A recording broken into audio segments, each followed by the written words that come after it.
Hello everyone, this is Payal Chaurasia. Welcome back to Total Defence. जैसे कि हमने अपना नेक्स्ट टॉपिक एंशियंट हिस्ट्री का नेक्स्ट टॉपिक शुरू कर चुके थे, बुद्धिज़्म और जैनिज़्म वाला टॉपिक। इस वीडियो में हमने पिछली वाली वीडियो में हमने जो है बुद्धिज़्म के बारे में, बुद्धिज़्म का इंट्रो लिया था। बुद्ध जो गौतम बुद्ध हैं उनके बारे में, सिद्धार्थ गौतम जी जो है उनके बारे में काफ़ी सारी चीज़ें जानी थी। अब हम जो है जो बुद्ध थे, जो बुद्धिज़्म का जो धम्म है ना, धम्म, उसको डिस्कस करने वाले हैं। धम्म को डिस्कस करेंगे, कर्मा को। लाइक जो गौतम बुद्ध थे उनका किसमें बहुत ही ज़्यादा बिलीव था, वो था कर्मा में ज़्यादा बिलीव था। गौतम बुद्ध थे, उनका कर्मा में बहुत बिलीव था, निर्वाणा में था। Nirvana means enlightenment. तो उनका बिलीव, बुद्धिज़्म के 3 सेक्ट्स के बारे में पढ़ेंगे और मॉन्क्स और नन्स के बारे में पढ़ेंगे, जो भी तपस्वी वगैरह होते थे उस वक्त, जो बुद्धिज़्म को फॉलो करते थे, उसको पढ़ेंगे। इस वीडियो में हम सबसे पहले देख लेते हैं जो धम्म है, जो बुद्धिज़्म का जो जैसे कि मैंने आपको 4 पिलर्स बताए थे, उसमें से बुद्धा एंड देन फिर सेकंड था धम्म। धम्म के बारे में जो है इस वीडियो में हम डिस्कस करने वाले हैं। तो बुद्धिज़्म जो बुद्ध थे ना, जो गौतम बुद्ध, उन्होंने 4 ग्रेट ट्रुथ जो है वो बताए थे, दिए थे। विच इज़ सबसे पहला है the world is full of sorrow and mystery. जो हमारा जो पूरा संसार है वो पूरा सॉरो यानी कि शोक, और मिस्ट्री यानी कि कष्ट और शोक से भरा हुआ है हमारा पूरा वर्ल्ड। और इसका कुल मिला के एक ही रीज़न है, डिज़ायर। डिज़ायर यानी कि हमारी इच्छा। हमारी एक इच्छा पूरी नहीं होती कि दूसरी इच्छा शुरू हो जाती है, दूसरी इच्छा खड़ी हो जाती है। अगर कोई इच्छा हमारी पूरी नहीं होती है तो हमें निराशा होती है। ठीक है। The cause of all pain and misery is desire. सभी पेन और सभी जो शोक हैं, जो भी कष्ट हैं, उनका सिर्फ और सिर्फ एक ही कारण है, एक ही कॉज है। वो क्या है? वो है हमारी डिज़ायर, वो है हमारी इच्छा। पेन और माइसेरी, ये जो शोक और ये जो कष्ट है, वो can be ended by killing our desire, can be killing our controlling. Desire को जो है कंट्रोल होगा, अगर हम कर ले, अपनी इच्छा को जो कंट्रोल कर ले, तो हम जो है इन पेन, इन कष्ट और इन शोक से जो है मुक्त हो चुके हैं। ऐसा जो है गौतम बुद्ध यानी कि बुद्धिज़्म में बुद्धिज़्म लोग जो उनको फॉलो करते थे उनका मानना था, गौतम बुद्ध का मानना था। Desire can B control by following 8 fold. Desire को इन 8 तरीक़ों से कंट्रोल करके रखा जा सकता है। सबसे पहले अष्ट मार्ग और अष्टांग मार्ग, फिर माध्यमिक मार्ग।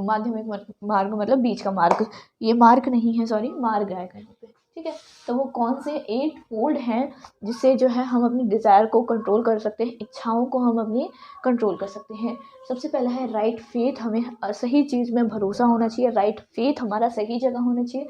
हमारी जो थॉट प्रोसेस है, राइट थॉट, हमारी थॉट प्रोसेस है वो राइट डायरेक्शन में होनी चाहिए। राइट एक्शन, हम जो भी एक्शन करते हैं, जो भी काम करते हैं, उसको हमें सही तरीके से करना चाहिए। उसका राइट वे होना चाहिए। हर चीज़ का, हर काम को करने का तरीका राइट, सही होना चाहिए। किसी भी जो भी आप काम कर रहे हो, जिस चीज़ में भी आप बिलीव कर रहे हो, फेथ कर रहे हो, जो भी आपकी थॉट है वो राइट डायरेक्शन में होनी चाहिए। राइट लाइवलीहुड, आपके जो जीवन यापन करने का, जीवन जीने का जो तरीका है वो राइट डायरेक्शन में होना चाहिए। राइट एफर्ट्स, आप जो भी कुछ पाना चाहते हो, उसके जो एफर्ट्स हैं वो आपको सीधे राइट डायरेक्शन में करनी चाहिए। ये नहीं आप एफर्ट्स तो खूब डाल रहे हो, बहुत एफर्ट्स कर रहे हो, लेकिन उसका और आपकी मंजिल से, उसका, आपके एफर्ट्स का और आपकी मंजिल का कोई लेना ही देना नहीं है, तो उससे कोई फ़ायदा नहीं होगा। तो उस बुद्ध जी जो थे, उन्होंने कहा था राइट एफर्ट्स, राइट स्पीच। आप जो भी बोलो उसको मतलब सोच समझ के बोलो, एक तरह से राइट स्पीच, सही बोलो। राइट रिमेम्बरेंस, जो भी काम करो उसको याद रखो, राइट रिमेम्बरेंस होनी चाहिए। राइट कॉन्सेंट्रेशन, जो भी काम करो, चाहे छोटा करो या चाहे बड़ा करो, कॉन्सेंट्रेशन के साथ करना चाहिए हमें। बिकॉज मेरा ऐसा मानना है कि ना, कि कभी भी आप चाहे जो भी काम करो ना, उसको इतनी अच्छी तरीके से करो, इतनी अच्छी तरीके से करो कि जो सामने वाला बंदा है वो भी बोले कि हाँ, काम करो तो ऐसा करो, वरना करो ही मत। ठीक है। तो ऐसे ही बुद्ध जी का भी मानना था। हमने देख लिया धम्म के बारे में। अब हम जो है निर्वाणा, कर्मा, अहिंसा, मॉन्क्स एंड नन्स और 3 सेक्ट्स ऑफ बुद्धिज़्म, ये सारे टॉपिक्स पढ़ लेते हैं। अब तक हमने जो है अपना धम्म वाला जो टॉपिक था वो पढ़ लिया। आई होप आपको जो बुद्धिज़्म का जो सेकंड पिलर था धम्म, वो आपको अच्छे तरीके से समझ में आ गया होगा। अब अपना थर्ड टॉपिक है which is believe in nirvana. Nirvana refers to enlightenment. जब उन्हें कितने टॉर्चर्स सहन करने के बाद जो है गौतम बुद्ध जी को एनलाइटमेंट प्राप्त हुई थी, तो निर्वाणा के बारे में ही उनका क्या बिलीव था, उन्होंने ये बताया है।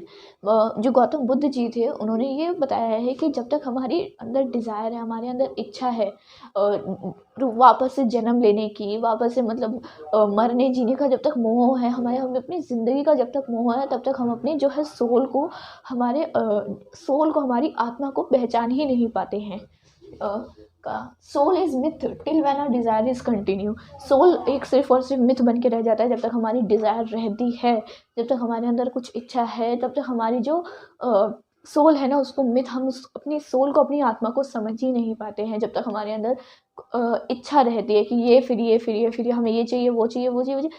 जब तक ये हमारी इच्छा है ना तब तक हम अपने जो सोल को पहचान ही नहीं पाते हैं। और आप अगर ये भी नोटिस करोगे तो जब हम मेडिटेशन करते हैं तो हम सब कुछ छोड़ के सिर्फ ध्यान लगाने, सिर्फ कॉन्सेंट्रेट करने पे हमारा जो है फोकस रहता है। वाई? बिकॉज हम अपनी सारी डिज़ायर को पीछे छोड़ देते हैं जब हम मेडिटेट करते हैं। तो भले ही कुछ पलों के लिए ही सही, लेकिन ये जो प्रिंसिपल कहूँगी, ये प्रिंसिपल जो है फॉलो होता है मेडिटेट करते वक्त भी, मेडिटेशन के दौरान भी। According to Buddha soul is myth till when our desire is continue. So ये लाइन बहुत अच्छी है, like soul is myth till when our desire is continue. तो our soul made from desire inside. हमारी जो आत्मा है, सबसे पहली बात, हमारी जो आत्मा बनी है वो खुद ही इच्छाओं से बनी है। Our soul is made from our desire inside. तो हमारे अपने लाइक हम एकदम बुद्ध जी जैसे तो नहीं बन सकते ना, तो हमें हमारी जो इच्छाएं हैं उनको कंट्रोल करके रखना चाहिए। ख़त्म तो नहीं कोई भी कर सकता है।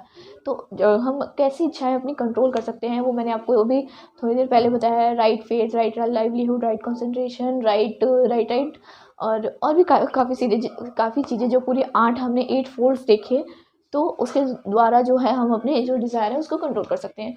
अब उनका जो बुद्ध जी थे, उनका बहुत स्ट्रांगली बिलीव था अहिंसा में। अहिंसा का बेसिक मतलब यही होता है, one should not cause injury to any living being और मैन। जो हमें लाइक किसी भी इंसान को, किसी भी जानवर को इंजर्ड नहीं करना चाहिए, किसी भी। One should not cause injury to any living being और मैन विदाउट एनी कॉज, और if any cause you should have not to injured anybody. Is this your living beings, animals or man or anything? And then Buddha believes in the law of karma. So next है which is law of karma. Law of karma तो like हम सभी जानते हैं, Karma means जैसे करनी वैसी भरनी। लाइक आप जो आज करते हो ना वही आपका फ्यूचर होता है। आपका पास्ट प्रेजेंट फ्यूचर कुछ नहीं होता, पास्ट और फ्यूचर कुछ भी नहीं होता।